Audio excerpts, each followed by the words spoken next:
Bienvenue sur Gabrosi Handicap. Aujourd'hui nous allons voir la partie 1 du résumé de l'anime Ametsu no Ukoku. L'histoire commence dans un monde où Dieu a créé les humains puis il a créé les sorcières. Les sorcières ont reçu des pouvoirs et ont été créées dans le but exprès d'aider l'humanité autant que possible, et les sorcières ont accepté de le faire dans un esprit d'amitié avec les humains. Mais des années après, les humains se lancent dans une guerre contre elles et les condamnent à mort une fois qu'elles sont capturées. À l'époque moderne, nous voyons un garçon nommé Adonis et une sorcière nommée Chloé voyageant ensemble. Adonis est épuisé par toute la chaleur du désert et demande à Chloé pourquoi elle ne peut pas simplement utiliser un peu de magie pour le rafraîchir. Bien qu'elle pourrait probablement le faire, ce n'est pas le but de sa magie et elle est occupée à essayer de trouver où il se trouve sur la carte. Cependant, Adonis a déjà une longueur d'avance sur elle et utilise son smartphone pour trouver leur emplacement. Chloé lui crie dessus parce que le gouvernement pourrait utiliser cet appareil pour le tracer. Mais il dit que ce n'est pas possible puisqu'il l'a fabriqué lui-même et qu'il utilise la magie d'invocation libre pour remplacer les ondes radio par des photons multidimensionnels. Chloé ne comprend rien à ce qu'il dit tout comme moi et je suis sûr que vous êtes dans la même situation. Avec ce genre de technologie, même l'armée ne pourrait pas tracer le téléphone. Il se moque alors de Chloé qui utilise des cartes en papier à l'ère moderne. Chloé n'apprécie pas beaucoup qu'Adonis la traite de stupide, alors elle lui donne une bonne tape sur la tête. Ensuite, elle dit à Adonis de se lever pour qu'ils puissent continuer leur voyage, mais bien qu'il ne soit pas contrarié par la tape, il se demande pourquoi ils doivent constamment fuir. Chloé garde un sourire joyeux sur son visage et dit que la raison est parce qu'elle est une sorcière et que le monde n'a pas beaucoup changé dans ses opinions depuis le XVe siècle, donc les sorcières sont encore détestées par la plupart des gens et elles sont forcées de se fondre parmi les gens dans les villes, et de prendre la fuite quand elles sont découvertes. Elle dit que certains endroits tolèrent au moins les sorcières, et c'est là qu'ils se rendent. S'ils y arrivent, ils pourront peut-être retrouver la vie heureuse qu'ils avaient auparavant, et Adonis pourra aller à l'école. Cependant, il dit qu'il préférerait étudier sous Chloé, ce qui lui fait croire qu'il a un faible pour les femmes plus âgées. Adonis est étonné que Chloé puisse encore sourire ainsi malgré tout ce que le royaume de Rydia leur a fait subir. Il serait logique qu'elle déteste le royaume de toute son âme et consacre tout son temps à le détruire. Pourtant elle choisit de se cacher. Il ne comprend pas pourquoi elle fait ça, et souhaite pouvoir tuer tous les humains qui les ont fait souffrir. Soudain, il remarque un escadron militaire qui les poursuit, alors il sort son stylo et prévoit de s'en occuper lui-même, mais Chloé dit qu'il est trop inexpérimenté pour ça, donc elle s'en chargera. Le roi reçoit la nouvelle que l'escadron envoyé pour capturer Chloé a échoué, et il passe ses nerfs sur le messager. Il traite l'homme d'incompétent. Et pendant que l'homme essaie d'expliquer que capturer une sorcière de glace avec un seul escadron est un défi, les hommes du roi commencent à le battre. Chloé a réussi à échapper au roi jusqu'à présent, mais il ne prévoit pas la laisser fuir plus longtemps. Chloé range son bâton magique et dit à Adonis de la suivre pour qu'il puisse partir, mais Adonis est contrarié par quelque chose. Alors il demande à Chloé pourquoi elle ne le laisse pas se battre à ses côtés. Elle prétend que c'est parce qu'il est inexpérimenté. Mais alors il fait tomber une énorme épée du ciel pour prouver qu'il a toute l'expérience nécessaire pour pouvoir combattre. Il connaît la vraie raison, Chloé ne veut pas qu'il tue des humains puisqu'il est aussi humain. Mais il est fatigué de ne pas pouvoir la protéger, elle qu'il aime. Chloé l'étreint et lui dit qu'elle comprend, mais leur moment d'intimité est interrompu quand l'une des machines des soldats morts capte leur localisation et une lumière verte les entoure tandis qu'ils commencent à flotter. Chloé réalise que cela doit être de la téléportation à grande échelle. Dans la colonne de lumière, Chloé et Adonis se tiennent la main pour ne pas être séparés. De retour dans la capitale, le roi fait un discours au peuple de son royaume en disant « Les sorcières nous protégeaient jadis avec leur pouvoir, mais nous avons fini par avoir peur de leur pouvoir alors nous avons créé notre propre pouvoir à travers le progrès technologique, et nous sommes arrivés à l'ère de l'expansion des engins. Ils ont des dirigeables, des bâtiments si solides qu'aucune tempête ne pourrait les détruire, et plus important encore. Ils ont des smartphones qui est un condensé de connaissances. Ils n'ont plus besoin des sorcières ou de leur pouvoir pour leur survie puisqu'ils possèdent assez de pouvoir par eux-mêmes, et maintenant qu'ils ont ce pouvoir, ils visent la domination mondiale, le seul obstacle étant les sorcières qui peuvent rivaliser avec leur puissance militaire. Par conséquent, ils vont éradiquer toutes les sorcières. Et quand il termine son discours, Chloé et Adonis sont téléportés sur la scène. Adonis réalise ce qui se passe et fonce pour donner à Chloé le temps de s'échapper. Mais il est rapidement plaqué au sol. Voyant la seule personne qui lui est chère étendue au sol, Chloé a perdu patience.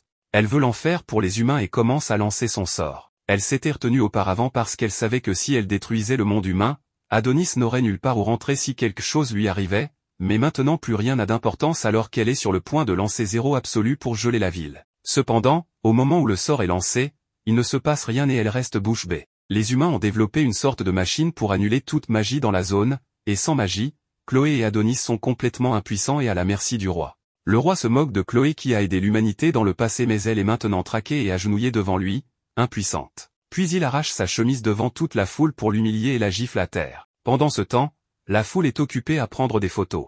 Adonis ne supporte pas de regarder cela, alors il fonce une nouvelle fois sur le roi pour sauver Chloé, mais il est maîtrisé par les gardes. Le roi, agacé par les cris d'Adonis, ordonne à ses gardes de le tuer. Mais comme le garde pointe son arme sur la tête d'Adonis, Chloé ne supporte pas de le voir trouver la mort ici. Elle jette donc sa fierté de côté et supplie le roi d'épargner Adonis. Elle ment en disant qu'elle l'a kidnappé et élevé comme son esclave, alors elle implore le roi de le laisser partir. Peu lui importe ce qui lui arrive après. Le roi n'a aucune réaction à sa supplique et sort son pistolet de sa poche, le pointant sur la tête de Chloé. Adonis, impuissant à protéger Chloé, essaie désespérément d'activer un sort mais continue d'échouer. Tout en regardant le canon du pistolet, Chloé regarde Adonis une dernière fois et Adonis a des flashbacks du moment où Chloé l'a trouvé dans la rue et l'a recueilli pour l'élever. Pile au moment où Chloé s'apprête à dire son dernier « je t'aime », elle se fait tirer dessus avant de pouvoir finir. Après l'avoir tué, le roi s'éloigne et ordonne à ses hommes de cribler son corps de balles, laissant son corps comme une masse de chair pulvérisée. Adonis crie de douleur pendant que la foule acclame l'exécution de Chloé. En ce temps, Adonis se remémore tous les bons moments heureux qu'il a partagés avec elle. Après, un garde s'empare d'une hache et coupe sa tête. Le roi affiche fièrement la tête de Chloé et proclame la victoire sur les sorcières. Mais vous savez qu'Adonis n'oubliera jamais ce qui s'est passé aujourd'hui et l'ami qu'il a perdu. 10 ans plus tard, une grande partie de l'humanité est dans une situation désastreuse et souffre aux mains des gens qui ont tué la meilleure fille. Dans une cellule de détention, 2 femmes très mal nourries se battent pour un pain, prêtes à s'entretuer pour cela. Mais alors cette fille, qui arrive à garder un maquillage impeccable même en prison, offre son pain aux 2 autres pour arrêter la bagarre. Même si ça veut dire qu'elle n'aura pas de pain, elle a l'air très heureuse qu'elle ne se batte plus.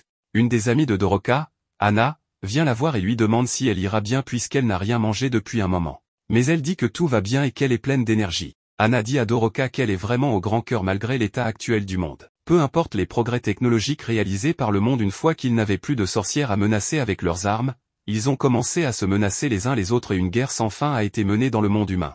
On avait fait croire aux gens que le monde irait mieux une fois que toutes les sorcières auraient disparu, mais ce n'est définitivement pas mieux, et les voilà dans le pétrin. Doroka remarque qu'Anna est bouleversée. Alors elle essaie de la réconforter avec un petit spectacle de marionnettes. Même si elles ont été traînées ici après avoir perdu face au royaume, ça finira par s'arranger d'une manière ou d'une autre. Le spectacle de marionnettes parvient à remonter quelque peu le moral d'Anna, mais cette lumière s'éteint rapidement quand un garde arrive en criant pour que le numéro 218 se présente. Jusqu'à présent, 4 personnes ont été appelées ainsi, mais aucune n'est jamais revenue après avoir été appelée. Le garde continue d'appeler le 218, et à son horreur, Anna réalise que c'est elle le numéro 218, celle qu'ils appellent. Au tout dernier moment, Doroka échange son numéro avec celui d'Anna pour épargner à son ami le sort inconnu qui l'attend. Elle est emmenée dans une pièce où un homme l'évalue et lui dit de se déshabiller. Elle est choquée mais l'homme lui dit de s'y habituer puisque c'est tout ce pourquoi elle est bonne désormais. Le directeur s'approche d'elle et lui dit que le royaume de Rydia est la superpuissance mondiale et que la seule utilité que Ria a pour elle est comme esclave sexuelle. Donc elle va devenir l'esclave sexuelle d'un seigneur du royaume et il n'y a rien qu'elle puisse y faire, sauf qu'il y a quelque chose qu'elle peut y faire. Elle mord le doigt du directeur pour qu'il la lâche puis s'enfuit en courant, volant aussi le téléphone du directeur afin de libérer tous les autres prisonniers. Cependant, le téléphone nécessite une authentification vocale pour exécuter des commandes. Doroka est donc forcée d'imiter la voix du directeur pour ouvrir toutes les cellules, puis ils courent tous comme si leur vie en dépendait. Doroka tombe sur une grande porte en courant et utilise le téléphone pour l'ouvrir. À l'intérieur, elle trouve une grande capsule, mais elle est appréhendée par des gardes peu après. Cependant, sa commande précédente pour ouvrir toutes les cellules ouvre aussi celle-ci, et Adonis est libéré, ne ressentant rien d'autre que de la rage. Il se réveille et hurle de colère. Après son réveil spectaculaire, Adonis sort de sa prison et brise le reste de ses entraves. Les gardes décident de ne pas informer leur chef de la situation et tentent plutôt de le ramener dans sa cellule en l'attaquant conjointement. Adonis est proactif et se jette sur le premier garde, prenant sa matraque et le mettant hors d'état de nuire en le lui enfonçant dans la gorge. Il élimine le suivant en lui balançant un couteau qu'il a pris sur le premier en pleine tête. Avant que le troisième homme ne tire, il utilise une technique de combat rapproché et retourne l'arme contre le garde. En voyant Doroka, il se rapproche en pointant l'arme sur elle. Cependant, il tire sur ses chaînes, les libérant avant de partir discrètement. Entre-temps, une annonce est faite, informant tous les gardes de l'établissement que toutes les portes des cellules et les cloisons des couloirs des blocs 1 à 6 ont été ouvertes et que les prisonniers tentent de s'échapper. L'annonceur ordonne aux gardes de prendre des mesures de contre-attaque promptes, rappelant qu'il ne s'agit pas d'un exercice. Pendant cette période, la nouvelle de la situation atteint le secrétariat de la sécurité nationale. Le secrétaire général Yamato appelle Aircore pour le mettre au courant des événements avant de lui ordonner de se rendre immédiatement sur place et de faire un rapport avec des informations plus précises. Aircore reçoit la permission de s'armer avec des armes de classe 5 ou supérieure. Yuki, la vice-secrétaire, le met en garde de ne pas prendre à la légère la paix que l'empereur a construite et lui dit d'y aller. Il part de bonne humeur. Yuki est offensé par son comportement décontracté devant le secrétaire général et souhaite en finir avec lui pour cela. Yamato lui rappelle qu'Erkor a le même rang qu'elle, celui d'agent de sécurité de l'Empire. L'homme retire sa cape pour révéler son armure de combat et active son GPS. Le directeur est mal à l'aise face à la situation, et il a bien raison de l'être, car la salle de stockage des objets confisqués de la prison a été pillée. Les gardes qui surveillaient la zone ont tous été tués. Palpol panique en apprenant que Doroka a réussi à imiter sa voix pour accéder au système d'authentification de son téléphone. Cela le choque, car ce modèle était censé avoir le plus haut niveau de sécurité. Papol est encore plus inquiet que Doroka ait pris le stylo d'Adonis car avec ce stylo, il représente une menace de haut rang. Papol sait qu'il est dans de sales draps si les plus hauts dirigeants l'apprennent. Il est encore plus perplexe car sa classification ne lui donne pas accès à la chambre. Pendant ce temps, Adonis se détend tranquillement en haut d'un gratte-ciel et commence à écrire un sort après avoir inspecté sa plume. Le code flotte autour de lui lorsqu'il tire une balle avant d'activer le sort. Cela fait en sorte que la balle prenne une taille impressionnante et s'écrase sur l'un des bâtiments. Les civils en bas regardent avec horreur les débris s'abattre sur eux, marquant le début de son assaut et de sa quête pour éliminer chaque citoyen. De retour dans la prison, l'arrivée d'Erkor est marquée par la mort, alors qu'il élimine tous les prisonniers qui ont tenté de s'échapper. Il appelle son supérieur pour lui faire part de sa recherche complète de la prison et de l'absence d'Adonis. L'agent pointe son arme sur Papol en déclarant qu'il est en train de nettoyer le désordre à l'origine de cette situation et procède à leur élimination. Doroka observe la destruction causée par Adonis et se blâme de ne pas avoir pu l'arrêter. Pendant ce temps, l'apprenti se promène dans les rues pour voir ce qui a changé depuis sa détention. Les informations rapportent l'attaque récente sur la ville, suspectant qu'elle ait pu être perpétrée par des nations voisines. Adonis sait que sa maîtresse ne le félicitera pas pour ce qu'il est sur le point de faire, et il s'imagine qu'elle lui dit que se venger ne la ramènera pas, et qu'il devrait profiter de sa vie maintenant qu'il a réussi à s'échapper. Il sourit en pensant à cela. Cependant, une rencontre avec un couple qui commande son comportement étrange lui fait perdre cette expression joyeuse. Il dit qu'il n'oubliera jamais le visage et la voix de Chloé lorsqu'elle a confessé son amour pour lui avant d'être emmenée. Adonis invoque un titan de terre géant, ce qui incite les civils à sortir leur téléphone pour enregistrer la scène. Le titan commence à détruire les bâtiments voisins, tandis que les résidents courent frénétiquement se mettre à l'abri. Quelqu'un appelle la police pour les informer, mais ils prennent cela pour un canular. Une voiture percute soudainement le poste de police, et le conducteur est en détresse.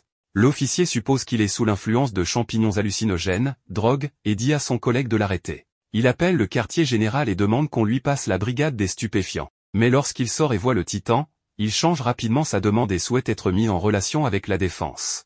Le titan tient Adonis dans une main tandis qu'il fait pleuvoir des débris sur les civils avec l'autre. Des voitures et des personnes sont écrasées alors que tout le monde sombre dans le désespoir. Il commence à marcher vers la résidence de l'empereur Goethe, en disant que l'empereur ne lui échappera point. Yamato reçoit une mise à jour sur cette nouvelle situation. Leur service de renseignement l'identifie comme un robot, mais son origine reste inconnue. Il se dirige vers eux depuis le quartier des affaires, et les mesures de défense locales ne peuvent pas suivre son rythme. Il signale que selon la reine, l'empereur ne se sent pas bien. Après avoir entendu cela, le secrétaire général déclare l'état d'urgence et ordonne de prioriser le maintien de la ligne de défense. Le soutien aérien a également été autorisé, et des soldats au sol doivent être envoyés sur place. Yamato s'attend à une confrontation limitée après avoir donné ses ordres. Il sort et est choqué par la capacité du titan à se déplacer malgré sa taille. Yuki informe le directeur qu'Adonis et la plume ont disparu. Avec cette nouvelle information, elle est sûre que tout cela est alimenté par la magie. Yamato estime que cela simplifie les choses, alors il demande à un subordonné le dispositif de suppression de la magie photonique. On lui dit qu'il est dans le stockage souterrain, mais ils ne sont pas sûrs qu'un appareil vieux de 10 ans fonctionne correctement. Yamato confie à Yuki la responsabilité de le remettre en marche, car il s'agit d'une question d'importance nationale. Le système d'alerte de la ville informe tous les citoyens qu'un état d'urgence a été déclaré et leur ordonne de rapidement évacuer vers un endroit sûr. Certains chars se positionnent au loin et tirent sur Adonis, mais il dévie les tirs avec sa magie. Son titan riposte en frappant un bâtiment comme avec un fusil à pompe, et le projectile à haute vélocité détruit l'unité de char. Adonis a passé ses 10 années d'isolement de manière significative. L'isolement était l'environnement idéal pour lui de déterminer la manière la plus précise d'éliminer une nation. Pour utiliser des sorts, il faut saisir le processus du sort, le synthétiser et l'écrire en utilisant une plume spéciale. Cette maîtrise est presque impossible sans un excellent professeur. Aux yeux d'Adonis, il n'y a aucune distinction entre ceux qui étaient présents il y a 10 ans et ceux qui ne l'étaient pas. Si mettre fin à la vie de Chloé était pour un plus grand bien de l'humanité, alors tout le monde qui bénéficie de son sacrifice est tout aussi coupable. Il invoque 2 mitrailleuses et fait l'impensable en éliminant ceux qui tentent de fuir tout en affichant un sourire d'apaisement. Soudain, les larmes commencent à couler de ses yeux et il ne comprend pas ce qui lui arrive car il ne se sent toujours pas mieux. Pendant ce temps, Erkor le repère au loin alors il prévient Yamato. Celui-ci ordonne alors à toutes les unités de l'abattre sans hésiter. Aussitôt, les avions de chasse foncent sur lui et larguent des missiles sur le Titan projetant Adonis sur un bâtiment. Les civils se précipitent pour sortir de la zone bombardée. Doroka sauve un jeune garçon d'un écrasement alors qu'il tente de réanimer sa mère. Elle s'excuse auprès du garçon pour ce qui lui est arrivé et le confie à une vieille dame avant de partir arrêter Adonis. Pendant ce temps, à la résidence royale, Goété est alité en raison de sa maladie. Il est réveillé par le tumulte à l'extérieur, mais sa femme le rassure en lui disant que leur empire ira bien, car il a veillé à ce qu'il soit fort en son absence. Il trouve ses paroles trop aimables et révèle qu'il n'a pu le faire que grâce à une reine de soutien. Son réveil est interrompu par une toux, dont il saigne. Goété a l'impression que sa vie touche à sa fin en raison de cette maladie incurable. La reine ordonne qu'on appelle le docteur Griffon, mais il se recouche en disant qu'il va bien. Il commence à se demander si c'est une malédiction de la grande divinité, mais il refuse toujours de se repentir, car tout ce qu'il a fait était pour le progrès de l'humanité à ses yeux. Selon lui, l'humanité ne pourrait jamais progresser si les sorcières étaient présentes. Pendant ce temps, Adonis utilise sa magie pour vaincre toutes les unités au sol. Yamato observe avec incrédulité. L'un des opérateurs signale qu'un civil s'approche de la cible au sol. Adonis saisit le dernier homme debout par le cou, et le soldat exprime qu'ils auraient dû l'éliminer avec Chloé il y a 10 ans. Son apprenti est d'accord et prépare un sort autour de son poing pour mettre fin au soldat. Doroka crie pour lui demander d'arrêter, et il la reconnaît. Elle le supplie de mettre fin à son massacre, car il a déjà pris de nombreuses vies innocentes, et la mort des innocents la perturbe. Entendre les mots innocents et citoyens dans la même phrase énerve Adonis. Il la regarde froidement et écrase le soldat qu'il tenait, l'envoyant au sol. Doroka le regarde, abasourdi par sa brutalité. Adonis rit à l'idée qu'ils sont innocents. Le fait qu'elle était captive d'une nation différente et qu'elle sympathise avec eux le fait envisager d'éliminer toute l'humanité. Il s'arrête en marchant vers elle lorsque Doroka prononce le nom de Chloé. Il la prend par le col de son habit et lui demande de ne plus prononcer son nom. Il commence à penser qu'elle est là pour le distraire jusqu'à l'arrivée des renforts. Doroka révèle qu'elle est une sorcière et montre même ses pouvoirs. Cependant, Adonis croit que toutes les sorcières sont mortes et pense que c'est un piège, alors il l'entrave. Elle révèle que certaines sorcières ont survécu à la chasse aux sorcières. Face à cette possibilité, il veut savoir pourquoi elles ne sont pas venues sauver sa maîtresse. Doroka s'excuse et lui dit qu'elles étaient toutes désespérées de s'échapper. Il n'accepte pas ses excuses, car Chloé est déjà partie. La sorcière révèle qu'elle peut être ramenée à la vie. Il la jette au sol et s'apprête à la tuer, pensant qu'elle se moque de lui. Doroka lui dit qu'elle s'est infiltrée dans le pays pour le sauver, car ses souvenirs d'elle sont essentiels à sa résurrection. Adonis crée une épée, prêt à l'utiliser pour la tuer, ainsi que quiconque se mettra en travers de son chemin, mais Doroka est prête à mourir si cela apaise sa vengeance. En la voyant sourire, il se souvient de sa maîtresse puis tombe au sol en pleurant et veut une confirmation que Chloé peut être ramenée. Doroka tend la main pour le rassurer, mais un coup de feu traverse la sorcière alors qu'il saisit sa main. Le choc se lit sur le visage d'Adonis. Hercor est celui qui a tiré, et il est déçu de ne pas les avoir touchés tous les deux. L'histoire se poursuit tandis que les souvenirs de Doroka défilent, se souvenant de l'incident lorsque leur village a été attaqué par les humains. La jeune sorcière a regardé avec horreur les soldats dévaster le village en flammes. Elle a été surprise lorsque Mia l'a étreinte par derrière. La plus âgée était heureuse de voir la fille saine. Mia ne comprend pas pourquoi les humains les attaquent alors qu'il y a une bonne entente entre eux et les humains. Le dispositif de suppression des photons magiques est utilisé pour annuler leur magie, laissant les sorcières sans défense. Doroka demande ce que c'est que la machine et Mia lui dit de s'enfuir pour informer Dame Ophilia de la situation, mais Doroka refuse d'y aller sans sa sœur. Alors Mia insiste pour qu'elle y aille et pour la motiver, sa sœur joue avec une marionnette en lui disant qu'elle est très forte. Doroka décide finalement de partir pendant que les soldats arrivent vers Mia, mais elle est tuée par les soldats. Son esprit revient au présent lorsqu'Adonis la prend dans ses bras et l'appelle. Elle s'excuse d'être distraite et crache des résidus, tandis qu'il lui dit de ne pas abandonner. Il est déterminé à ramener sa maîtresse bien-aimée Chloé à la vie. Elle s'accroche à lui avec la peu de force qu'il lui reste et chuchote l'emplacement actuel des sorcières. Leur moment est interrompu par une volée de balles tirées sur Adonis. Il se dérobe de manière acrobatique pour éviter les tirs, laissant Doroka être touché par les balles. Il regarde le cadavre de Doroka avec frustration de ne pas avoir obtenu suffisamment d'informations sur la façon de ramener sa maîtresse décédée. Le chef de l'unité confirme la mort de Doroka et en informe Yamato. Adonis tient sa plume comme s'il allait passer un examen, en avertissant les soldats de ne pas devenir arrogants. L'apprenti commence à écrire un sort qui l'enveloppe, tandis que le chef de l'unité tarde à donner l'ordre de tirer, incitant tout le monde à vider leur chargeur sur Adonis.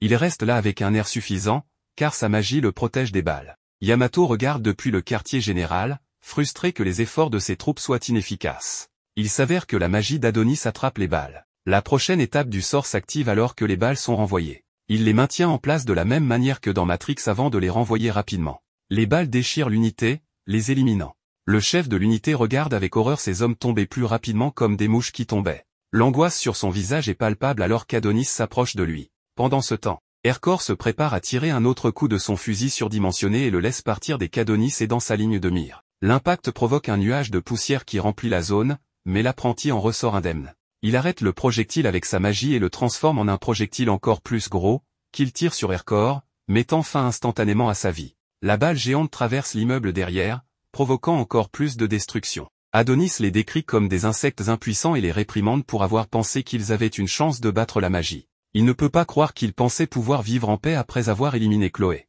Adonis a l'intention d'éradiquer chaque être humain de la planète et jure de leur faire ressentir le désespoir de Chloé. Yamato observe le flux vidéo et implore Yuki de mettre en marche le dispositif de suppression des photons magiques. Tout en faisant cela, elle se tient là en admiration de la science qui a vaincu les sorcières. Une fois activée, il supprimera la magie d'Adonis. Elle s'enthousiasme à l'idée d'être utile à son frère aîné. Le vice-secrétaire réalise qu'elle a exprimé ouvertement ses sentiments et réprimande ses subordonnés choqués pour qu'ils se mettent au travail. Ils sont bloqués par les scientifiques et Sirta, la directrice de l'Agence nationale des sciences. Elle soupçonnait qu'ils se présenteront pour utiliser la machine. Sirta commente à quel point Yuki a progressé depuis leur dernière rencontre. Elle leur explique qu'elle ne peut pas permettre qu'ils activent la machine. Yuki tend la main vers ses armes et demande une explication.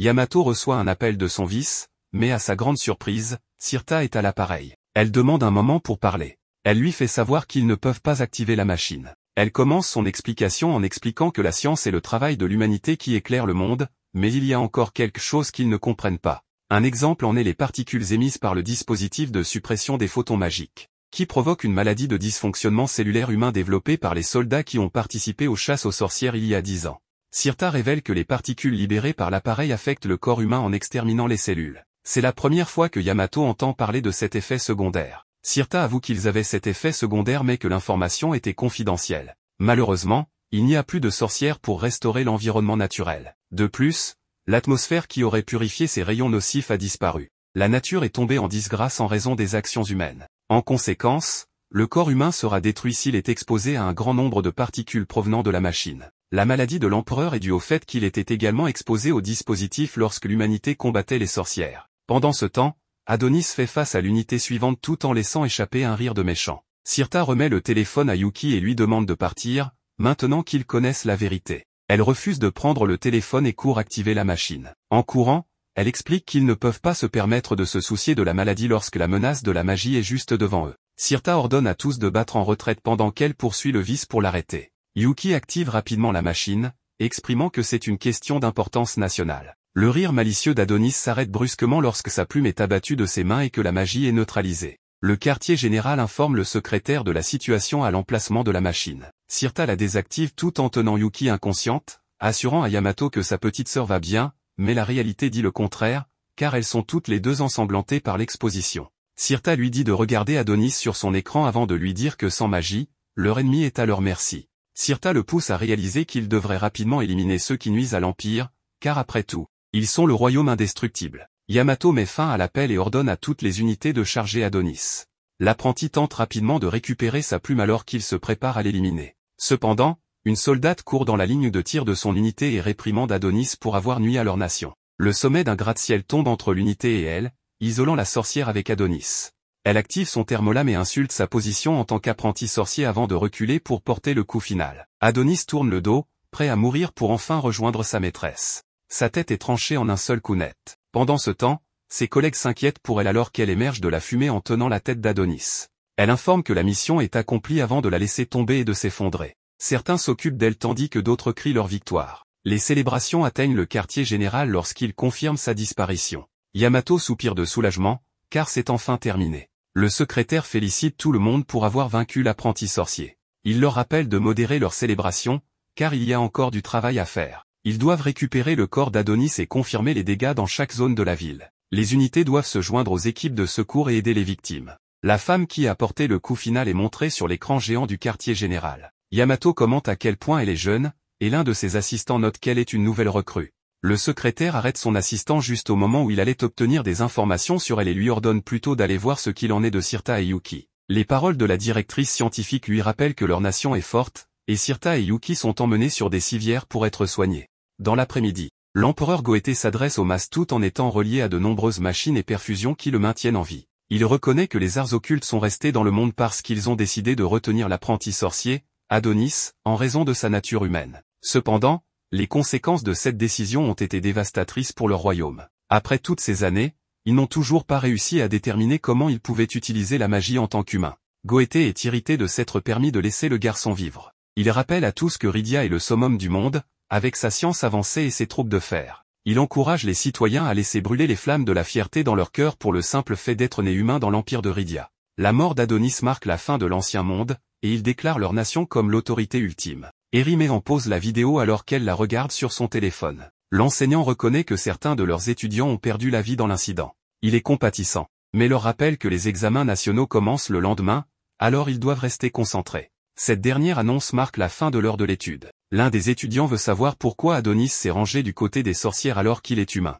L'enseignant déclare qu'il a probablement eu un lavage de cerveau. La sonnerie met fin à la conversation, et il les informe de se changer rapidement, car la première période est consacrée à l'éducation physique. Eri est interpellée par un autre élève pour ce qu'elle a fait. Elle s'énerve et répond que sa réaction était naturelle. Après l'école, elle retourne sur les lieux de l'incident pour déposer des fleurs. Elle blâme le gouvernement de ne pas avoir fait son travail en protégeant les citoyens. Elle se rappelle comment elle a abandonné son petit ami et s'excuse, sachant qu'il doit probablement la détester. Ses appels à l'aide résonnent toujours dans sa tête, mais elle regarde les photos qu'elle a prises d'Adonis et pense qu'il est très attirant. Gorgius surprend en l'approchant, qualifiant son admiration de honteuse. Cela la surprend, et elle s'excuse. Eri remarque qu'il travaille pour le gouvernement et tente rapidement de supprimer les photos, mais il l'arrête et lui assure qu'il ne dira rien si elle ne les montre à personne. Le chef Gorgius lui rappelle qu'Adonis est un criminel odieux qui a causé cette catastrophe. La fille s'excuse rapidement et part. Il l'épie et appelle Charmy pour informer les autorités compétentes qu'Eri a été influencée par Adonis et qu'elle devrait être arrêtée. Il suppose qu'elle sera soit exécutée, soit emprisonnée pour trahison. Il reçoit un rapport indiquant que les dernières vérifications autour de la zone ont été effectuées et demande à Charmy de lui réserver un accueil chaleureux à son arrivée. Il s'avère que le chef Gorgius est le directeur adjoint de l'Agence nationale du renseignement. Charmy se plaint car il ne signera pas sa demande de transfert. Elle en a assez d'être surchargée de travail et harcelée par lui. Elle change de sujet pour parler des résultats de l'analyse effectuée sur le corps d'Adonis. L'enquêteur en chef confirme que le corps est un faux. En même temps, l'apprenti ouvre les yeux à un endroit inconnu. Nous voyons ensuite Adonis allongé sur un lit d'hôpital, luttant contre des sorcières inconnues qui le maintiennent. Les sorcières surveillent ses signes vitaux pendant qu'il est inconscient. Les sorcières ont peur qu'il ne survive pas longtemps dans cet état. Adonis continue de crier puis ses pupilles roulent vers le bas depuis sa tête. Lady Ophélia, la chef des sorcières, leur dit de ne pas abandonner. Elle s'approche d'Adonis et restaure ses sens en stimulant son cerveau. Après avoir fait son travail de magie, Adonis se réveille de nouveau sur le champ de bataille. Il voit son corps sans vie au pied de la soldate et est confus. Elle se présente comme Anna et explique qu'elle a utilisé sa magie pour faire un duplicata de lui. Elle se révèle comme une sorcière, qui avec Doroka, a infiltré le pays. Elle dit à Adonis que tout cela était un plan pour ressusciter Chloé. Elle l'assure qu'elle le mettra en sécurité. Adonis ne lui fait pas confiance et essaie de la questionner. Elle lui dit que les questions sont pour plus tard et demande à Madame Ophélia de le téléporter. Adonis est englouti par une boule de linge qui flotte dans le ciel. Anna regarde la boule disparaître. Elle est triste que Doroka soit maintenant sur un autre plan. Adonis se réveille au milieu des sorcières inconnues. Il tombe du lit d'hôpital en tremblant. Madame Ophélia le prend dans ses bras, le remerciant d'avoir combattu pour elle. Adonis la repousse, lui demandant qui elle est. Adonis reconnaît l'endroit comme étant la nation des sorcières. Adonis est mis dans un fauteuil roulant et on lui fait visiter les lieux. L'atmosphère de la nation des sorcières est heureuse et joyeuse. Deux sorcières se tiennent près d'un groupe de piliers. L'une d'elles l'appelle, heureuse qu'il soit maintenant en bonne santé. Adonis s'arrête pour leur parler. Elle lui dit que Chloé serait triste s'il lui arrivait quelque chose. L'autre est d'accord. Il leur demande si elles ont déjà rencontré Chloé. Elles lui disent que c'était une sorcière gentille qui s'occupait d'elles quand elles étaient plus jeunes. Elles lui disent qu'elle l'aimait. Adonis soupire juste de tristesse. Il fait signe à la sorcière qui poussait son fauteuil de continuer. Adonis est amené devant Ophélia. Il dit à la sorcière poussant son fauteuil de le laisser marcher mais Madame Ophélia refuse. Elle dit que les humains ne sont pas autorisés à marcher sur leur terre. Elle lui dit qu'il a emprunté un chemin très complexe pour arriver à leur nation et que la moindre erreur pourrait avoir de graves conséquences. Elle lui dit que son corps a été soumis à beaucoup de stress. Adonis s'examine pour s'assurer qu'il n'a pas de blessures graves. Il lui demande ce qu'elle lui a fait. Mais elle lui dit simplement qu'elle l'a invité dans leur nation, l'appelant l'apprenti de Chloé. Elle lui dit que tout le monde connaissait Chloé car c'était une sorcière gentille et intelligente. Cependant, Chloé a été bannie de la nation des sorcières. Adonis l'accuse d'être l'instigatrice de l'exil de Chloé parce qu'elle lui a enseigné la magie, à lui un humain. Ophélia lui demande si Chloé lui en a parlé. Mais il répond qu'il a passé assez de temps avec elle pour le savoir. Madame Ophélia lui dit que la magie des sorcières leur est sacrée. Elle lui dit que la magie qui leur est conférée représente leur dévotion à guider l'humanité. Elle lui dit que ce n'est pas quelque chose qui devrait être enseigné à un humain. Il ne pourrait jamais comprendre pourquoi Chloé a décidé de prendre un apprenti humain. Chaque sorcière a supplié Chloé d'abandonner Adonis et de revenir à la nation des sorcières mais elle a refusé. Malgré toutes leurs suppliques, Chloé s'est excusée auprès d'elle et est partie. Ophélia dit à Adonis que malgré tout, elle est toujours aimée de tous. Adonis lui demande avec colère si elle a fini de se remémorer le passé. Elle tend la main et invoque la plume d'Adonis au-dessus de sa paume. Elle lui dit qu'il peut la récupérer. Il se lève de son fauteuil roulant et se précipite vers Ophélia. Il repousse une sorcière qui est sur son chemin comme une feuille de papier inutile. Il dit à Ophélia de lui rendre sa plume magique. Ophélia admire calmement la plume, l'appelant un vrai chef-d'œuvre. Elle la fait flotter vers Adonis, lui disant qu'il est clair que Chloé l'a faite pour lui. Adonis tient la plume serrée contre sa poitrine avec amour et tristesse. Il dit que personne d'autre n'aurait pu lui faire une telle plume. Adonis demande à Ophélia si elle peut ramener Chloé de l'autre monde. Elle lui dit que les sorcières ne mentent pas. Adonis lève la tête et soupire de contentement. Il ouvre les yeux et il est choqué par ce qu'il voit. Il peut voir la terre à distance. Ophélia lui dit que la nation des sorcières est un endroit qu'aucun humain ne peut atteindre. Elle lui dit qu'elles sont arrivées sur la Lune il y a des années et qu'elles en ont fait une maison où les sorcières peuvent vivre en paix. Elle l'appelle Lunamilia, la nouvelle nation des sorcières, hors de portée des humains. Madame Ophélia explique à Adonis que l'avènement de la technologie a révélé la vraie nature de l'humanité. Elle lui dit que peut-être la Terre a été rendue sphérique pour que les humains ne voient pas trop loin devant eux parce que Dieu craignait pour leur avenir. Adonis lui dit qu'il n'y croit pas. Ophélia se retourne et montre à Adonis les pierres tombales de nombreuses sorcières qui ont perdu la vie. Elle lui dit que les humains sont toujours contraints par les émotions et les normes sociales. Ces émotions et ces normes sociales ont aveuglé les humains sur la vérité réelle. Elle lui raconte comment le roi pensait que les sorcières corrompraient l'humanité. Elle emmène Adonis à un arbre. Elle lui dit que l'arbre s'appelle Mytho et qu'il est capable de produire des sorcières. Il regarde l'arbre avec émerveillement. Sur l'arbre, il y a différents nids abritant des sorcières en production. Elle lui dit que les sorcières, contrairement aux humains, n'ont pas de couple reproducteur. Au lieu de cela, elles reçoivent la vie de l'arbre Mytho sous forme de fruits. Elle pense que son explication étonnerait Adonis mais il est indifférent. Elle dit à Adonis que l'arbre est le dernier arbre survivant à portée de la terre. Elle lui dit que les humains ont brûlé les autres arbres. Adonis regarde dans un certain nid et il est surpris. Ophélia lui dit que c'est le seul arbre qui peut donner naissance et régénérer les sorcières. Il s'approche de l'arbre, incrédule, alors qu'il voit une Chloé en régénération. Il tend la main vers le nid et demande à Ophélia si c'est Chloé. Elle lui dit que non. Ce n'est qu'une sorcière qui attend de naître. Elle lui dit que pour qu'elle devienne Chloé, elle aurait besoin de sa force. Adonis ne comprend pas ce qu'elle veut dire. Elle dit à Adonis que la magie est l'acte de donner une forme physique dans le monde matériel aux pensées. Elle lui dit que la magie d'invocation écrite qu'il utilise peut être utilisée pour donner forme à n'importe quoi, selon ses capacités.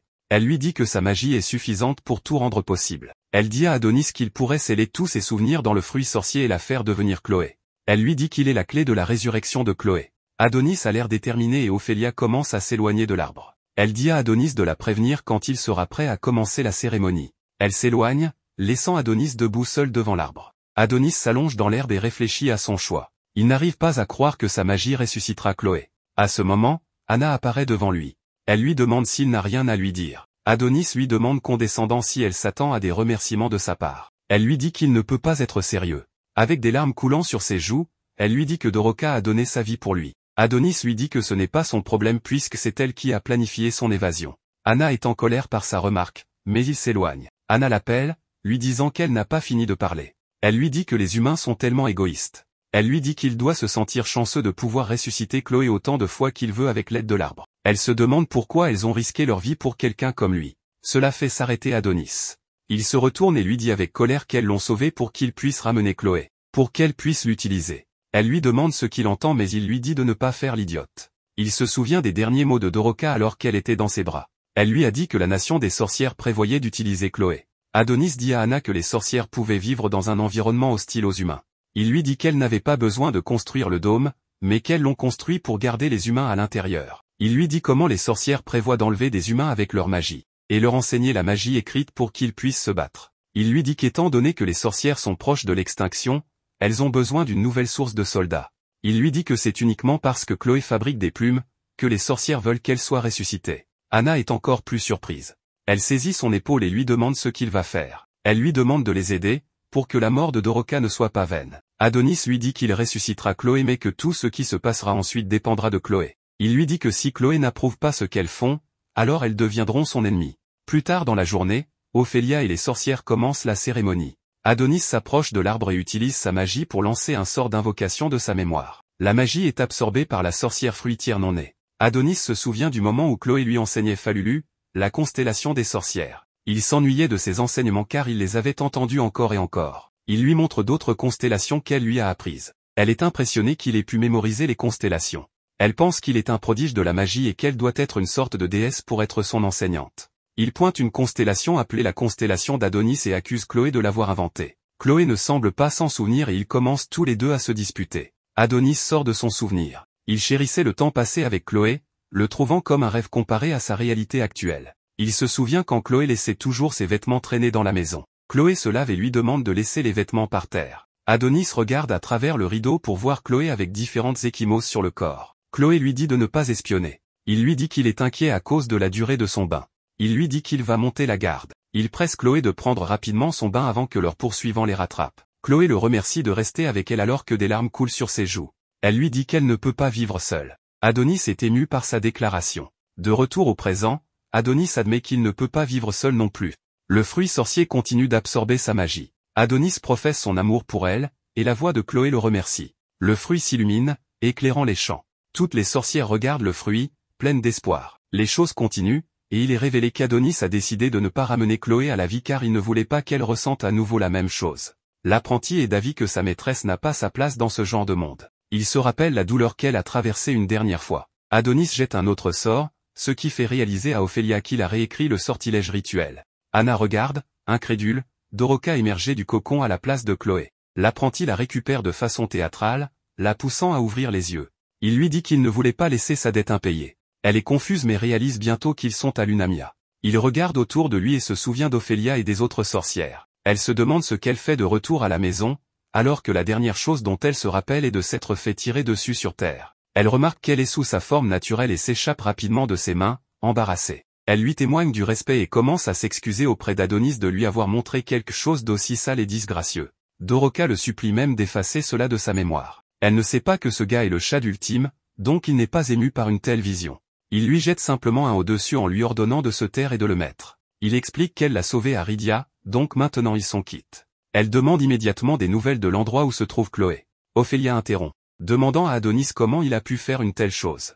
La sorcière en chef explique qu'elles font tout leur possible pour l'aider. Elles risquent leur vie pour le sauver et soigner ses blessures. Elle souligne même qu'elles ont garanti sa sécurité et ont essayé de ramener Chloé d'entre les morts. Ophélia est juste confuse quant à la façon dont il peut ruiner tous leurs efforts. Les autres commencent à douter qu'il aimait vraiment sa maîtresse, étant donné qu'il n'est qu'un humain. Certaines se demandent même s'il a abandonné Chloé en faveur de Doroka. Ophélia demande calmement à celle-ci si elle a mis des idées dans la tête d'Adonis. Elle bafouille en essayant de répondre. L'apprenti intervient, ordonnant aux sorcières de fermer leur gueule. Il leur annonce sans détour qu'il ne ressuscitera pas Chloé et que cette décision a été prise par lui seul. Ophélia rit de ses commentaires et veut savoir devant qui il fait son intéressant. Son rire se transforme en un regard hostile quand elle l'appelle un simple humain. Son attaque est interrompue quand un phénomène se produit. Elle se demande ce que ça peut bien être. Puis la réalisation se fait jour en elle quand elle comprend. Elle se tourne vers Adonis, lui demandant s'il a fait quelque chose. Il s'excuse et révèle qu'il a été emprisonné à long terme et qu'on lui a implanté une puce qui le traque. Il leur montre la puce, puis l'écrase en informant les sorcières qu'il traquera lui-même les humains, donc elles devraient rester à l'écart. Il écrase la puce et la jette vers l'arbre. Elle est conçue pour exploser quand on la manipule. L'explosion détruit l'arbre. Ophélia regarde, dévastée, mytho, l'arbre de vie est brûlé. Le transport des humains est terminé, marqué par l'interruption de Yamato qui exprime sa surprise qu'il reste un arbre. Le directeur a une combinaison de combat blanche et fait son rapport au QG que le transfert a été un succès. En retour, on l'informe que l'analyse de l'installation non identifiée est terminée, donc ils peuvent retirer leur masque de protection faciale. La première unité fait également son apparition et encercle les sorcières et Adonis. Yamato les décrit comme des rats dans une grotte. L'apprenti est un peu offensé par sa déclaration, révélant que c'est lui qui les a invités à l'Unamia en premier lieu. Adonis le corrige, l'appelant le cimetière des humains. Pendant ce temps, une sorcière dit à Ophélia de ne pas s'inquiéter alors qu'elle jette un sort dans l'espoir d'éteindre les flammes avant qu'il ne soit trop tard. Mais un des soldats l'élimine, annulant le sortilège. Ophélia donne l'ordre de se transformer en armure de combat. Alors les sorcières commencent à opérer une transformation, grâce à une magie de renforcement. Après la transformation, on peut observer un sourire sur le visage d'Ophélia autorisant les sorcières à combattre. Pendant ce temps, Yamato et Adonis commencent leur duel. Le directeur attaque en premier, ce qu'Adonis parvient de justesse à esquiver, mais il est légèrement entaillé au visage. Il jette un sort qui fait tomber le pistolet à haute puissance de Yamato dans sa main.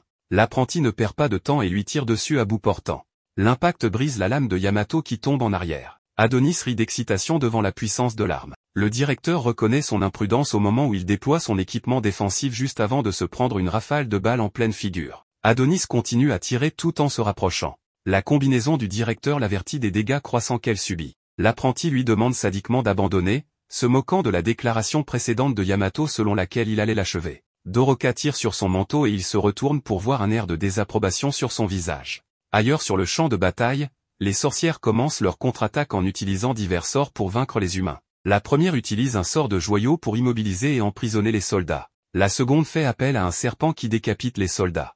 Une autre utilise des insectes qui percent les soldats de partout, suivi des attaques d'aiguilles puis des attaques avec des racines d'arbres. Cette scène est très gratifiante pour Ophélia qui cause le plus de dégâts en utilisant son sort de gravité pour soulever, rassembler et faire exploser les soldats comme s'ils étaient bombardés. Leurs résidus sont montrés sur le champ de bataille tandis qu'elle commente la fragilité des humains. Sa conviction qu'elles remporteront la victoire est instantanément mise en doute quand une autre unité prend la place de celles qui viennent d'être défaites. Elle réalise que les humains ont l'intention de les submerger par le nombre. Les hauts gradés observent l'opération sur un énorme écran. Dinasma, qui est le directeur du Bureau national de l'autorité, demande à Sirta pourquoi il y a autant de sorcières alors qu'elles sont censées avoir été exterminées. Le patron de la science nationale se tient debout tranquillement. Elles sont reliées à des machines car elle n'a plus que quelques mois à vivre à cause de son exposition au dispositif d'annihilation des photons magiques. Il exige qu'elle s'explique. Elle clarifie que certaines des sorcières se sont enfuies sur la Lune en utilisant un de leurs satellites. Elle s'excuse de ne pas l'avoir découvert plus tôt. La structure construite sur la Lune était cachée grâce à la magie. En entendant cela, Dinasma entre dans une rage folle, car l'agence de la science nationale est la fierté des 4 bureaux, raison pour laquelle elle reçoit un budget annuel massif. Il veut savoir comment elle a pu laisser cela arriver. Dinasma estime que sa bévue devrait lui coûter plus que la vie. Shirozagi, directeur de l'agence du renseignement, lui dit de la fermer, déclarant qu'ils peuvent s'inquiéter de cela plus tard. En attendant, il devrait se concentrer sur l'éradication définitive des sorcières. On revient au moment où Yamato a découvert l'état de Yuki après qu'elle a activé un dispositif d'annihilation des photons magiques. Il l'a regardée dans le tube et a commenté comme elle avait toujours été à ses côtés, et quand il est entré au bureau de la sécurité nationale, elle a fait de même. Quand il est devenu directeur, elle est devenue la vice-directrice la plus jeune de l'histoire du pays. Il dit que sa petite sœur est incroyable, mais souligne que la bureaucratie n'était pas du tout son fort. Pourtant, elle l'a fait quand même pour se rapprocher de son frère. De retour au présent, Yamato se rappelle ce souvenir et sa colère atteint des sommets lorsqu'il blâme Adonis pour tout et promet de le lui faire payer. L'apprenti peut sentir que quelque chose de gros approche, donc il fait signe à Doroka de reculer. Yamato ordonne à sa combinaison de combat de régler la force de ses bras à 500%. Le directeur titube et exige qu'ils reprennent leur combat. Adonis admet que Yamato est un adversaire coriace pour avoir encaissé tous ses tirs. Adonis pointe à nouveau l'arme sur lui, le suppliant de quitter ce monde avant qu'il ne presse la détente. Yamato se déplace à grande vitesse et assène un coup dévastateur qui envoie Adonis valser. Il informe l'apprenti que c'est plutôt lui qui quittera cette terre. Le directeur est dégoûté qu'il ait décidé de s'allier aux sorcières alors qu'il est humain. Doroka se précipite pour voir si Adonis va bien. Mais il la traite d'idiote et lui dit de garder les yeux sur l'ennemi. Yamato prend la pose de samouraï qu'ils prennent tous quand il s'apprête à déclencher une attaque surpuissante. La montée en puissance provoque des éclairs qui jaillissent de la combinaison. À ce moment, Yamato exprime son souhait que sa petite sœur et lui puissent mener une vie paisible quand ce sera terminé. Le gars imagina même cette réalité. Le directeur libère l'attaque anti-sorcière. C'est une tranche en forme de croissant qui couvre la zone du combat. Fidèle à son nom, elle coupe la plupart des sorcières en deux en un instant. Même Ophélia n'est pas épargnée. Adonis fait montre de ses impressionnantes capacités de limbo pour esquiver l'attaque, ne recevant qu'une entaille sur le visage. Anna sauve Doroka en jetant un sort d'annulation de la mort. Elle remercie Doroka d'être son amie et avoue son amour pour la sorcière aux cheveux roses. Doroka hurle d'horreur alors que le haut du crâne d'Anna tombe au sol. L'attaque provoque une perte de communication vidéo entre le QG et la force d'attaque. Il demande un rapport pour déterminer la situation. Doroka est assise dans la mer de liquide rouge des sorcières, pleurant la perte de sa meilleure amie, et implore que tout cela cesse pendant qu'elle hurle. Adonis jure d'éliminer Yamato. Celui-ci ignore la menace et fait son rapport au QG, annonçant qu'ils ont neutralisé avec succès les sorcières et que l'apprenti est le seul qu'il reste à traiter. Adonis devient sérieux, retirant son manteau. Il jette un sort qui équipe une armure métallique et attaque, mais Yamato bloque. Le directeur contre-attaque avec une vague tranchante, mais l'apprenti esquive et assène un puissant coup qui brise la lame de Yamato pour de bon cette fois, frappant le directeur à la poitrine. Adonis laisse échapper un sourire sinistre en voyant qu'il a fait des dégâts, et tente un autre coup de poing, mais Yamato bloque avec son autre main. Le souffle provoque des dommages internes. Il ordonne à sa combinaison de réparer les zones endommagées. Elle régénère également sa lame brisée qu'il utilise pour attaquer, mais l'apprenti bloque juste à temps. Les sorcières restantes regardent avec désespoir. Dans son dernier souffle, Ophélia leur dit de ne pas abandonner. L'autre commente que le mytho a brûlé complètement, comme c'était le dernier en existence, donc aucune nouvelle sorcière ne naîtra, ce qui signifie que leur extinction est presque certaine. L'une d'elles réitère ce qu'Ophélia a dit et ajoute même qu'elles ne peuvent plus se permettre de perdre d'autres sorcières. Sa suggestion de combattre aux côtés d'Adonis pour vaincre les humains est interrompue par une balle dans la tête. Les cris des sorcières restantes sont noyés par les coups de feu, tandis que Yamato déchaîne une autre technique impressionnante qui provoque une tornade. Adonis tente de l'intercepter mais la force le repousse. Le directeur surgit de la fumée et assène un coup à l'épaule de l'apprenti. Adonis jette secrètement un sort en même temps, invoquant une énorme lame au-dessus de Yamato qui s'écrase et lui arrache le bras gauche. Mais il ordonne à sa combinaison d'arrêter le saignement. L'apprenti remarque qu'il a le même regard de vengeance dans les yeux. Le directeur déclare qu'Adonis est trop dangereux donc il doit mourir. Il se prépare à porter le coup fatal quand on passe à l'agence de la science nationale qui tente désespérément de rétablir une image visuelle. Ils parviennent à capter un signal et voient Yamato blessé. Il transmet un message à ses collègues à la surface, annonçant qu'ils ont remporté la victoire. Sirta a l'air surpris quand il leur ordonne d'avertir le roi immédiatement que toutes les sorcières sur la Lune ont été anéanties. Les gens sur Terre acclament la nouvelle. Mais sur la Lune la tête de Yamato semble tenue par quelqu'un. Mais pour mieux comprendre, revenons un instant en arrière où le capitaine Yamato a failli trancher la tête de Adonis.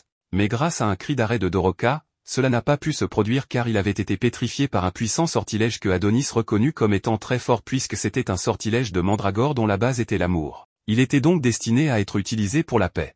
C'est pourquoi, avant d'être encerclé par les militaires, Doroka appliqua rapidement son sortilège sur eux, les rendant pratiquement inutilisables. Elle put alors s'approcher de Yamato, qu'elle savait être leur leader mais dont elle ne connaissait pas le nom. Elle le lui demanda donc, et de façon presque involontaire, la bouche du capitaine lui donna son nom bien que Yamato ne sut pas pourquoi il l'avait dit. Il assura cependant qu'il ne l'avait pas vraiment fait et qu'il devrait donc faire attention car il avait affaire à un puissant sortilège. Bien que les autres sorcières regardent seulement de loin, certaines se lamentaient de leur fin prochaine tandis que d'autres ressentaient un faible espoir que peut-être, elles ne seraient pas éliminées ce jour-là. Mais Yamato perdit rapidement son sang-froid, ordonnant qu'on le laisse bouger, ce qui déplut à Doroka. Elle activa donc rapidement sa mandragore pour finalement le laisser complètement immobile. Ce qu'elle voulait, c'était utiliser Adonis à son avantage car s'il ne pouvait pas bouger, il serait très facile de s'en débarrasser. Pourtant, Doroka avait d'autres plans, lui demandant de se rendre puisque cela n'avait aucun sens de continuer ainsi. De tels mots mirent aussi bien Yamato que Adonis en colère. Mais malgré tout, Doroka n'avait pas perdu espoir car elle voulait passer un accord avec lui dans lequel on n'attaquerait ni les autres sorcières ni Adonis et où elle ne leur ferait aucun mal. Elle proposait en outre de libérer tous ces hommes. Mais cette faiblesse de Doroka mit le cœur du héros dans une colère noire car il se rappela rapidement que c'étaient eux les responsables qui ont éliminé Anna, sans compter qu'il venait juste d'éliminer toutes ses camarades. Il devrait donc leur rendre la pareille immédiatement. Mais en se laissant distraire si longtemps, Yamato avait réussi à se libérer de son sortilège et il se mit rapidement à la frapper tout en lui criant à quel point il serait ridicule qu'il s'allie à la racaille des sorcières. Maintenant, elle va donc sentir toute sa colère. Et bien que son capitaine eût annulé le sortilège sur les autres soldats, il suffisait amplement pour montrer à quel point les humains étaient déterminés à éliminer chacune des sorcières. Sans compter que Yamato avait sa sœur dans une situation plus que critique à cause de l'attaque de Adonis. Il n'avait donc pas de temps à perdre avec des sorcières assassines. Pourtant, Doroka affirme qu'eux aussi le sont, ce qui arrête net le point de Yamato car Doroka affirmait qu'il est vrai que beaucoup de sang avait été versé par ses sœurs mais que les humains n'étaient en rien innocents. Même après avoir éliminé la majorité des sorcières et avoir acquis beaucoup de technologies avancées, ils étaient presque au bord de l'extinction. Pourtant, même à ce moment-là, ils avaient décidé de venir massacrer des sorcières. Cela dit, Doroka montra à nouveau sa bienveillance en lui demandant d'arrêter de se battre dans un combat sans sens. Mais ces paroles commencèrent à affecter Yamato qui, malgré une puissante haine et l'envie d'accepter son accord puisque c'était littéralement le mieux pour tous, ne pouvait oublier qu'il était humain et plus important encore, un soldat du grand empire de Rydia auquel il avait juré fidélité. Il ne devait donc pas dévier de son devoir. Mais sans le savoir, un souvenir de lui dans sa jeunesse survint, où il courait droit vers sa mère qui l'étreindrait avec une chaleur réconfortante. Mais ce n'était que le sortilège de Doroka qui avait finalement fait accepter à Yamato de mettre fin à la bataille contre son peuple. Pourtant, une épée le transperça rapidement dans le dos avant de lui trancher la tête. L'auteur n'était autre que Adonis qui ne pouvait permettre une telle absurdité. Après tout, il lui avait tout pris, ne lui laissant plus que la vengeance. Mais il félicita aussi Doroka car il reconnut que son sortilège d'amour était très puissant. Celle-ci voulait cependant une explication puisqu'elle avait réussi à faire accepter ses conditions au capitaine mais Adonis ne s'en souciait pas. Il lui offrit plutôt de s'unir à lui pour qu'ensemble, ils utilisent leur pouvoir et éliminent l'humanité qui leur avait fait tant de mal. Mais dans un changement de scène, nous voyons la capitale de Rydia, où, au palais royal, l'empereur Goété parlait sérieusement avec un messager car il n'avait pas de nouvelles de son invasion des sorcières qu'il ne permettrait en aucun cas de laisser vivre. Mais le messager, pour calmer la situation, affirmait que son capitaine ainsi que ses meilleurs soldats avaient été envoyés au combat. Il n'avait donc rien à craindre. Pourtant, Goété voulait plus d'informations. Bien que son messager lui demande patience car ils avaient temporairement perdu la connexion avec toutes les troupes spéciales. Et pour empirer les choses, l'épouse de l'empereur demanda si le jeune sorcier qui les avait attaqués se trouvait actuellement à se battre contre eux. En apprenant que c'était vrai, l'empereur commença rapidement à devenir fou, demandant même qu'il brûle la lune s'il le faut mais qu'il ne laisserait aucune sorcière en vie. Après tout, il est responsable de leur évolution, le créateur du nouveau monde et il ne laissera personne le lui enlever, encore moins avec une épouse aussi incroyable que la sienne. Continuant à dire des absurdités qui furent applaudies par ses sujets, le messager de l'armée, qui n'était pas un idiot, reconnaissait que son empereur était à la fin et était devenu complètement fou. Cela se confirma en voyant sa majesté avoir une attitude très étrange envers son épouse, se comportant pratiquement comme un bébé. Il comprit donc rapidement que cette femme était une sorcière qui utilisait un très puissant sortilège d'amour. Mais Goété était dans un excellent endroit et moment pour la sorcière qui lui ordonna de mettre fin à ses jours car c'était une bonne nuit pour le faire. Et à cause du puissant sortilège, Goété alla directement le faire, chantant une chanson dans la nuit. Alors que le messager demandait ce qui se passait, Goété assura que rien n'allait de travers pendant qu'il allait droit à sa perte. Grimpant sur les rebords du royaume d'où il prévoyait de sauter, il en profita que son messager le verrait et que tout resterait sans suite. Goété ordonna d'ailleurs à ce dernier de ne pas s'approcher car il en avait assez fait pour eux, en exterminant les sorcières, leur apportant la technologie et créant pratiquement un grand avenir pour tous. Il devrait donc lui être reconnaissant pour toujours. Mais sa reine lui ordonna rapidement de se taire car il ne cessait de parler et il était temps qu'il meure. Elle lui réordonna donc de sauter, ce qu'il fit avec bonheur à cause du puissant sortilège, s'empalant sur une grande pointe du château. Cela montra clairement au messager qu'il avait affaire à une sorcière. Il voulut rapidement appeler la sécurité car une sorcière avait envahi le château. Mais elle l'avait ensorcelé avant qu'il ne puisse le faire, si bien qu'il était désormais son esclave. Elle ordonna au messager de faire son travail et d'informer de ce qui s'était passé. Il contacta donc rapidement ses supérieurs pour les prévenir que leur empereur avait décidé de sauter du haut de la falaise. C'était donc le parfait alibi où personne ne la soupçonnerait. Pourtant, la sorcière demanda l'opinion du directeur du renseignement, Shirozagi, qui félicita simplement la sorcière en affirmant que la marionnette avait bien joué son rôle. Il n'y avait donc pas de mal à l'avoir éliminée. Pourtant, la sorcière regretta que l'empereur ait été un homme car son sortilège d'amour ne fonctionne pas sur les femmes, qui sont plus un danger pour elle. Elle envisage donc d'éliminer les femmes, ce qui ne sembla pas fou à Shirozagi qui affirma simplement à sa maîtresse que le monde était à elle. Mais celle-ci dit ne pas le vouloir et que ce qu'elle désirait vraiment, c'était mieux.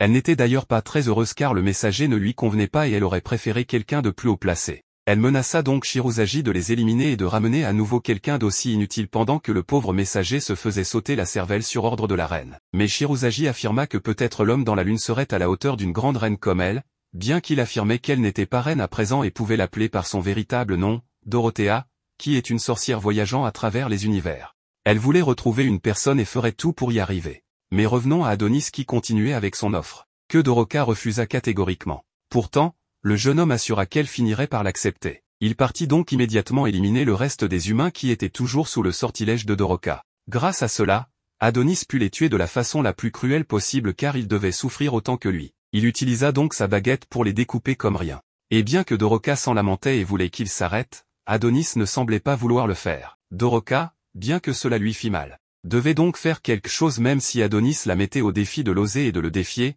sans compter qu'il n'aimerait pas la revoir mourir. La jeune sorcière devrait donc regarder le massacre continuer, y étant pratiquement obligée. Mais elle tenta de l'arrêter, affirmant que ce qu'il faisait ne servait à rien. Après tout, le passé est le passé et bien que par le passé, beaucoup de vies aient été perdues autant du côté des sorcières que des humains, ce qu'il faisait ne changerait rien. Mais lorsque Doroka eut fini de parler, Adonis avait déjà éliminé tous les humains car il voulait la tête de son ennemi pour réparer à la fois sa coupure de katana et pour utiliser ses cordes vocales. Il voulait envoyer un message, réussissant à contacter le commandement central qui était sur le point de se faire berner. Après une coupure d'énergie, ils récupérèrent le signal des soldats pour entendre de fausses paroles de soutien disant d'informer Sa Majesté qu'il ne restait aucune sorcière en vie mais que bien sûr, un tel exploit avait fait de nombreuses victimes et que lui seul avait survécu. Il ajouta qu'il ne fallait pas l'attendre car il reviendrait de son propre chef après avoir fini de chercher plus d'informations.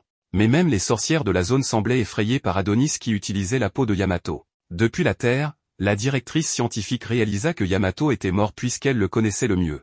À la fin du message, nous voyons que Adonis avait utilisé la peau de son ennemi pour dire de tels mensonges. Et bien que toutes les sorcières aient été éliminées, Ophélia avait encore un souffle de vie où elle dit que Adonis avait été très intelligent car c'est ce qu'il avait voulu depuis le début, feindre sa mort face aux soldats pour que les sorcières se sentent obligées de le sauver et puissent ensuite amener les humains, éliminant à la fois les soldats et les sorcières. Pendant ce temps, il tentait d'emmener Doroka de force avec lui, ce qu'elle refusait clairement. Mais Adonis s'assure que sa magie était très bonne pour éliminer les humains, ce qui lui valut une gifle de la part de la jeune fille qui ne pouvait croire qu'il existe quelqu'un d'aussi cruel. Elle assura que si Chloé le voyait à cet instant, elle serait très déçue. Mais à la surprise des deux, une forte lumière jaillit du ciel. C'était de la magie de téléportation mais Ophélia semblait calme, assurant que bientôt il paierait pour ses crimes. Dans ses derniers mots, elle s'excusait auprès de ses filles car elle n'avait pas pu leur donner la liberté qu'elles méritaient. Et bien qu'ils soient en train d'être transportés, Adonis se retourna une dernière fois pour présenter ses excuses aux sorcières, autant pour avoir brûlé leur arbre que pour les avoir éliminées. Mais au centre de contrôle, nous avons vu qu'ils essayaient de ramener leur capitaine mais la directrice savait que c'était une grosse erreur car en fait, ils amenaient l'apprentie sorcière déguisée en Yamato. Elle avait rapidement réussi à réunir un grand nombre de soldats qui se préparaient à leur devoir consistant à venger tous les morts de la bataille et leur capitaine. Mais avant d'être transportés, l'ordre fut donné de tirer sans pitié sur tout ce qu'ils verraient, déclenchant ainsi une pluie de tirs qui anéantirait tout sur leur passage.